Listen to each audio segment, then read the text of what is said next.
소리 없이 뼈를 훔쳐가는 도둑, 골다공증은 뼈가 부러지기 전까지는 우리 몸에 그 어떤 증상도 보내지 않습니다.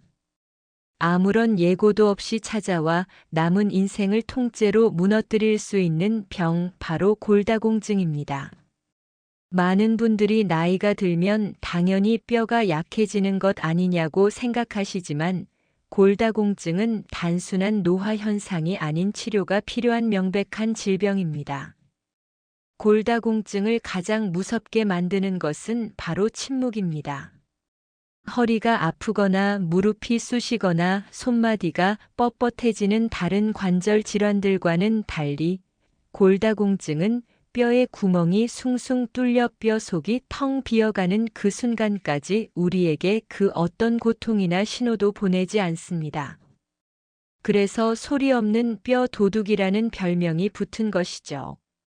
우리 뼈는 언뜻 보면 딱딱한 돌덩이 같지만 사실은 낡은 뼈를 없애고 새로운 뼈를 채워 넣는 공사를 평생 반복합니다. 젊었을 때는 새 뼈를 만드는 속도가 낡은 뼈가 사라지는 속도보다 빨라서 뼈가 단단하고 건강하게 유지됩니다. 하지만 나이가 들면서 특히 여성의 경우 폐경을 겪으면서 뼈를 보호하는 여성 호르몬이 급격히 줄어들면 이 균형이 깨져버립니다. 뼈를 만드는 일꾼은 줄어드는데 낡은 뼈를 부수는 철거반은 더 활발하게 움직이는 셈이죠. 그 결과 뼈의 양이 급격히 줄어들고 뼈의 내부는 촘촘했던 구조를 잃고 바람든 무처럼 구멍이 숭숭 뚫린 스펀지 같은 상태가 되어버립니다. 이렇게 약해진 뼈는 아주 작은 충격에도 힘없이 부러져 버립니다. 골다공증의 첫 번째 증상이 바로 골절, 즉 뼈가 부러지는 것입니다. 기침을 심하게 하다가 길에서 살짝 엉덩방아를 찢다가 심지어는 자고 일어나다가 뼈가 부러지는 끔찍한 일이 벌어지는 이유가 바로 이 때문입니다. 특히 손목, 척추, 그리고 고관 저렁덩이 뼈는 골다공증으로 인해 가장 쉽게 부러지는 부위입니다. 손목 골절로 끝나면 그나마 다행이지만 척추뼈가 주저앉으면 허리가 앞으로 굽고 키가 줄어들며 극심한 만성 통증에 시달리게 됩니다. 최악의 경우는 바로 고관절 골절입니다. 고관절 골절을 겪은 환자 10명 중 2명은 1년 안에 사망에 이르고 절반 이상은 평생 다른 사람의 도움 없이는 거동조차 힘든 심각한 후유증을 앓게 됩니다. 결국 골다공증은 증상이 없다는 것이 가장 무서운 증상인 셈입니다. 뼈가 부러지고 나서야 내 뼈가 이렇게 약해졌구나 하고 깨닫게 되는 아주 기만적인 질병입니다. 경기도 외곽의 작은 주택에서 텃밭 가꾸는 재미에 푹 빠져 사시던 68세 이 여사님에 대한 것입니다. 여사님은 자식들을 모두 출가시킨 뒤 남편과 함께 소소하게 텃밭을 일구며 지내는 것이 인생의 가장 큰 낙이었습니다.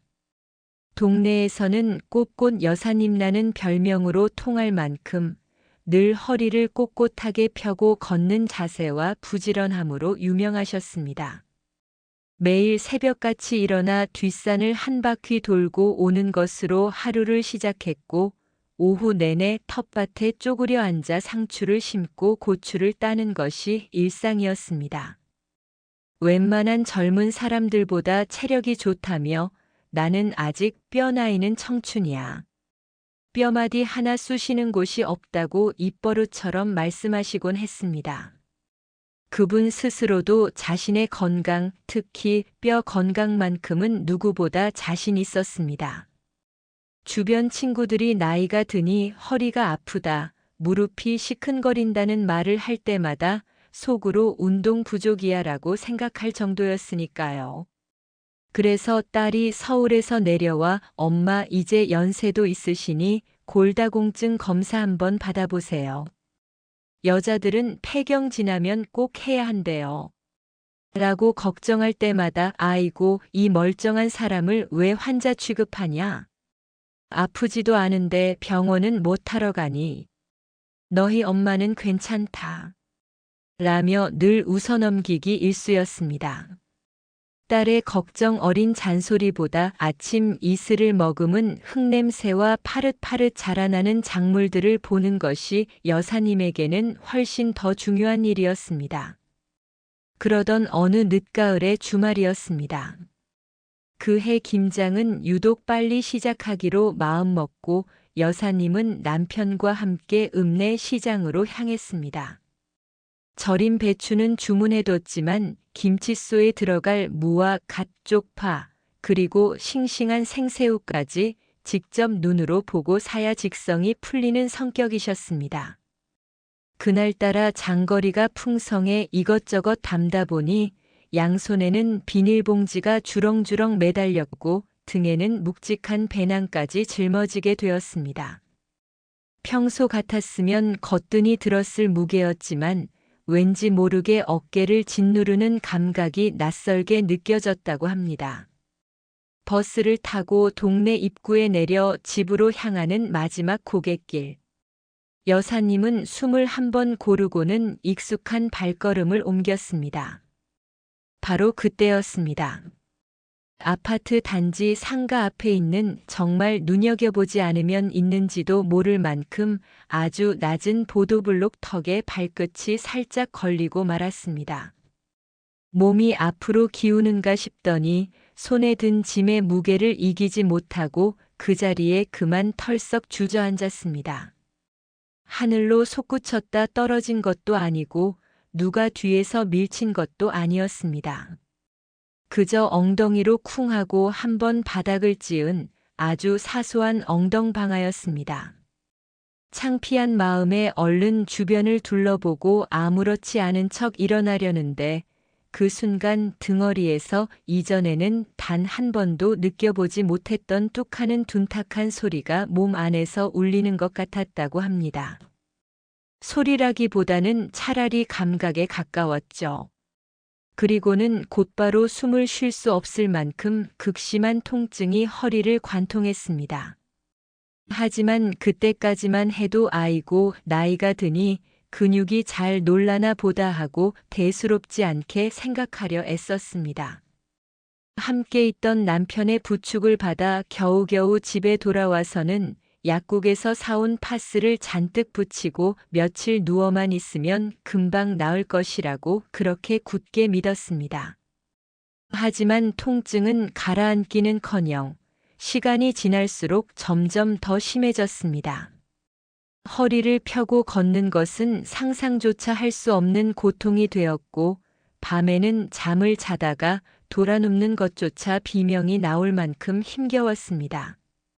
며칠 뒤 걱정이 되어 찾아온 딸은 현관에서 어머니를 보자마자 얼굴이 하얗게 질렸습니다. 엄마, 허리가 왜 이렇게 굽었어요? 키가 예전보다 확 줄어든 것 같아요.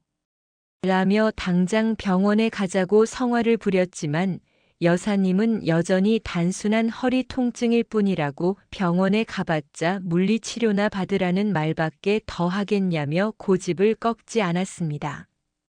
결국 통증이 시작된 지 일주일째 되던 날 새벽에 화장실을 가려다 침대에서 내려오던 중 또다시 허리에 극심한 통증을 느끼고는 그대로 주저앉고 말았습니다. 그제야 여사님은 무언가 아주 잘못되었다는 것을 직감했습니다. 자식들 손에 거의 들리다시피 이끌려 찾아간 병원에서 여사님은 의사로부터 청천벽력 같은 진단을 받게 됩니다. 엑스레이 사진을 모니터에 띄워주던 의사는 어머니 12번 척추뼈에 압박 골절이 생겼습니다. 뼈가 충격을 이기지 못하고 그냥 주저앉아 버렸어요. 라고 말했습니다. 단순한 엉덩방아에 단단해야 할 척추뼈가 마치 찌그러진 깡통처럼 부서져 내렸다는 사실보다 더 충격적인 이야기는 그 다음이었습니다.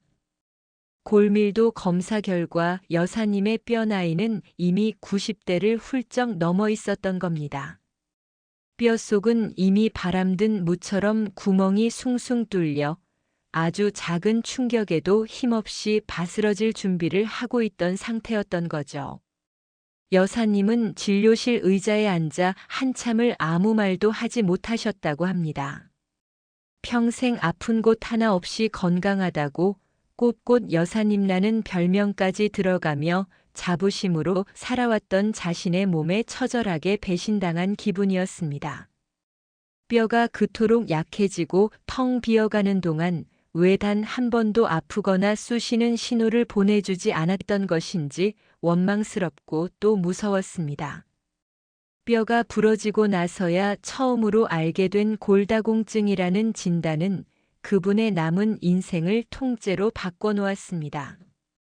이제 그분은 또 넘어질까 두려워 텃밭에 나가는 것조차 망설이게 되었고 예전처럼 허리를 꼿꼿이 펴고 걷는 것은 다시는 돌아올 수 없는 과거의 일이 되어버렸습니다. 텅 비어버린 뼈를 다시 단단하게 채울 방법은 없는 걸까요? 한번 약해진 뼈는 평생 이렇게 살아야 하는 걸까요? 절대 그렇지 않습니다. 지금부터라도 꾸준히 관리한다면 더 이상의 뼈 손실을 막는 것은 물론이고 남아있는 뼈를 훨씬 더 단단하고 건강하게 만들 수 있습니다.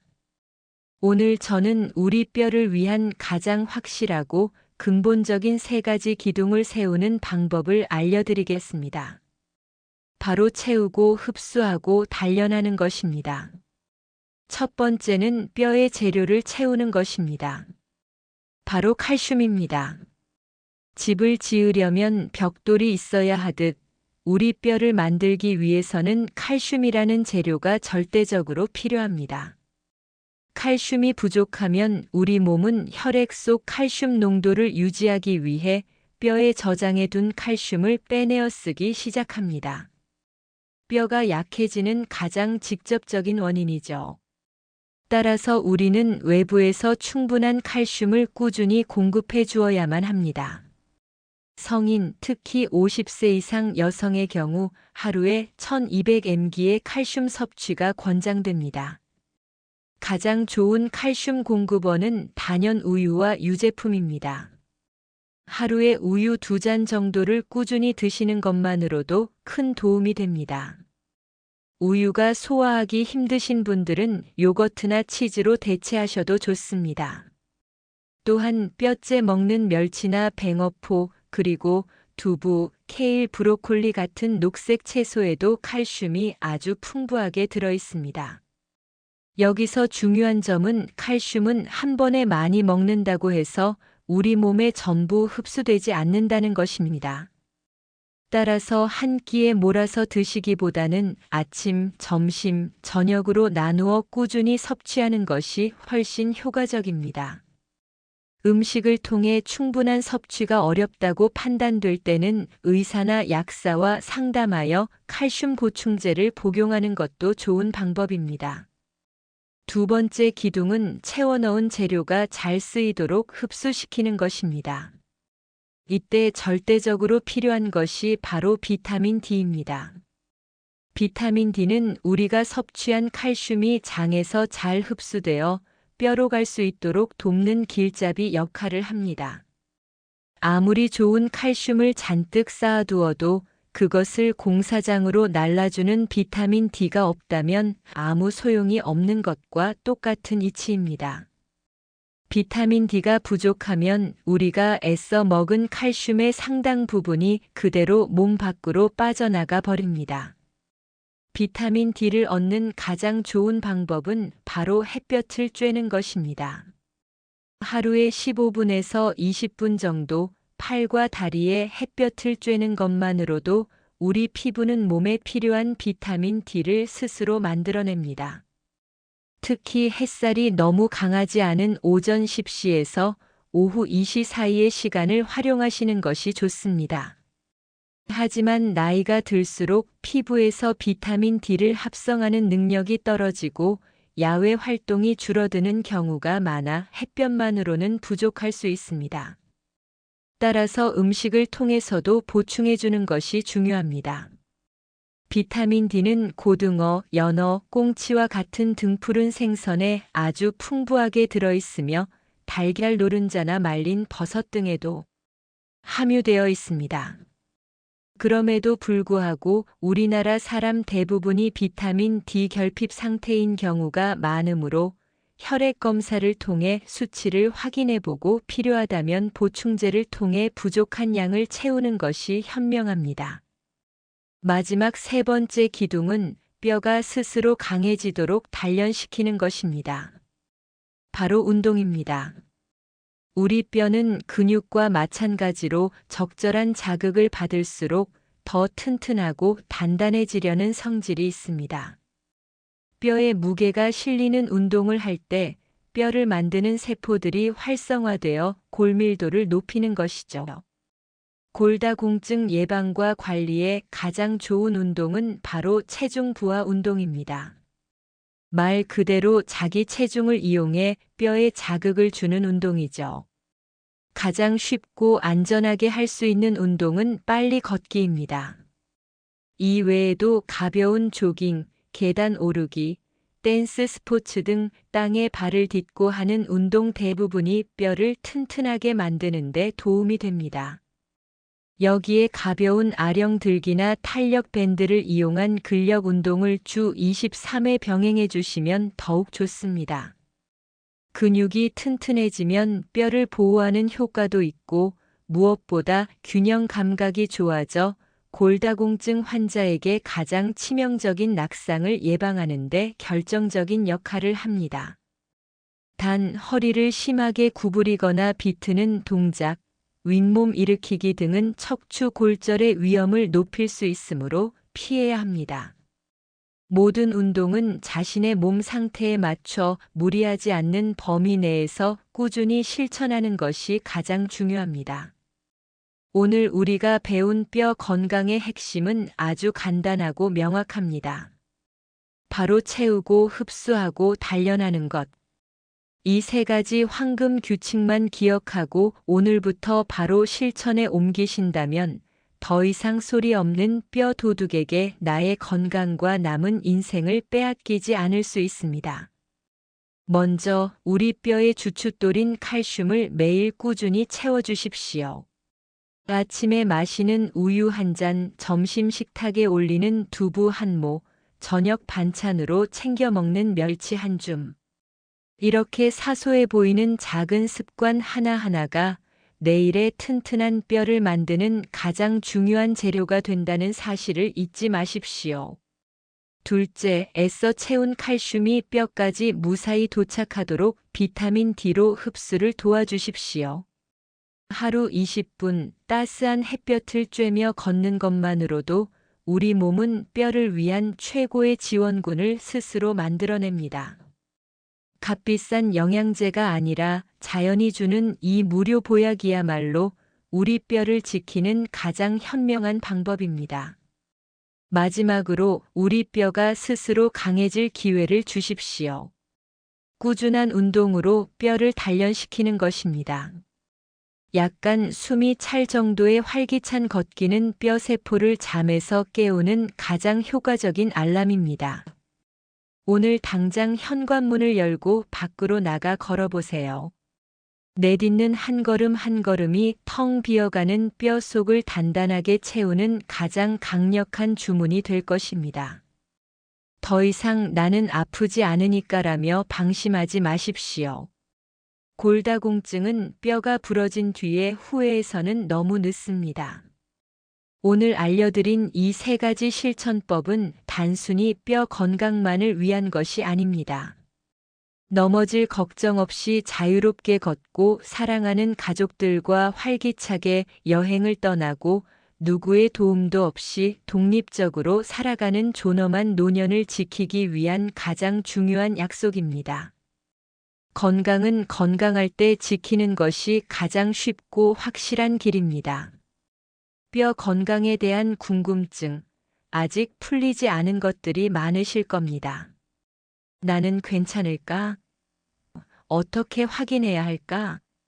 등 시청자분들께서 가장 많이 물어보시는 현실적인 질문 3가지를 뽑아 명쾌하게 답변해 드리겠습니다. 첫 번째 질문입니다. 골다공증은 주로 여자들한테만 생기는 병 아닌가요? 남자인 저는 크게 걱정하지 않아도 괜찮을까요? 아주 중요한 질문입니다. 물론 여성분들이 폐경을 겪으며 여성 호르몬이 급감하기 때문에 남성보다 골다공증에 걸릴 위험이 훨씬 높은 것은 사실입니다. 50세 이상 여성 10명 중 34명이 골다공증을 앓고 있을 정도니까요. 하지만 그렇다고 해서 남성분들이 안심해서는 절대 안 됩니다. 남성 역시 나이가 들면서 뼈의 양이 자연스럽게 줄어들고 특히 과도한 음주나 흡연, 운동 부족과 같은 생활 습관은 골다공증의 위험을 크게 높입니다. 실제로 70세 이상 남성 10명 중 12명은 골다공증을 앓고 있으며 남성이 고관절 골절을 겪었을 경우 여성보다 사망률이 더 높다는 통계도 있습니다. 골다공증은 더 이상 여성만의 병이 아니라는 사실 꼭 기억하셔야 합니다. 두 번째 질문입니다. 아무 증상이 없다고 하니 더 무서운데 그럼 제가 골다공증인지 아닌지 어떻게 알 수 있나요? 무슨 검사를 받아야 하나요? 이것이 오늘 내용의 핵심이라고 할 수 있습니다.